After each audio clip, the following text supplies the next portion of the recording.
आम्ही आमच्या बाळांची काळजी घेणार, कारण त्यांची सेफ्टी आमच्यासाठी इम्पॉर्टंट आहे. प्लस तुमची सेफ्टी सुद्धा आमच्यासाठी इम्पॉर्टंट आहे, कारण दरवर्षी त्यांना वॅक्सिन दिलं रेबीजचं तर रेबीज हे प्रमाण खूप कमी होईल.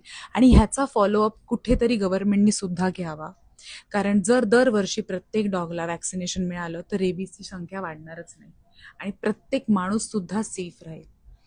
मी ॲज अ ॲनिमल लवर स्वतः, आम्ही जेवढे पण डॉक्टर्स आहे, व्हॉलंटियर्स आहे, आम्ही स्वतः पैसे काढून वॅक्सिन घेतो आणि आम्ही आमच्या एरियातल्या डॉग्सना वॅक्सिनेशन देतो, त्याचा काउंटसुद्धा ठेवतो.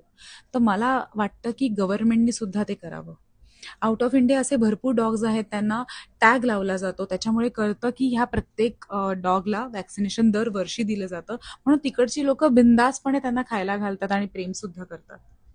भरपूर कंट्रीमध्ये तर प्राण्यांना मंथली फूड सुद्धा जातं, त्यांची गाडी जाते, सो तिकडचे कुत्रे अग्रेसिव्ह होत नाहीत. त्यांचा वॅक्सिनेशनचा फॉलोअप सुद्धा घेतलाय, पण तिथे रेबीजचं प्रमाण पण कमी आहे. तर ह्या गोष्टी सुप्रीम कोर्टनी कुठेतरी बघितल्या पाहिजेत आणि ह्याच्यासाठी सोल्युशन काढलं पाहिजे. नॉट की त्यांची जागा बदलून कोणालाही न विचारता आपण त्यांच्या घरातून त्यांना दुसरीकडे शिफ्ट नाही करू शकत. आज त्या मुक्या जनावरांना बोलता येत नाही म्हणून तुम्ही डिसिजन देऊन मोकळे होता? कम ऑन गाईज, आपली देवभूमी आहे. आपण बाकीच्यांच्या कंट्रीसारखं नाही आहे की प्राण्यांना रस्त्यावरनं काढा, 6 महिन्याची मुदत द्या, 6 महिन्यात तो प्राणी अडॉप्ट नाही झाला तर त्याला पुट डाऊन करून टाकतात इंजेक्शन देऊन. आपली देवभूमी आहे, वी कांट डू दिस. मला एवढंच रिक्वेस्ट करायचं आहे, as soon as possible change this law, because this is not the correct way.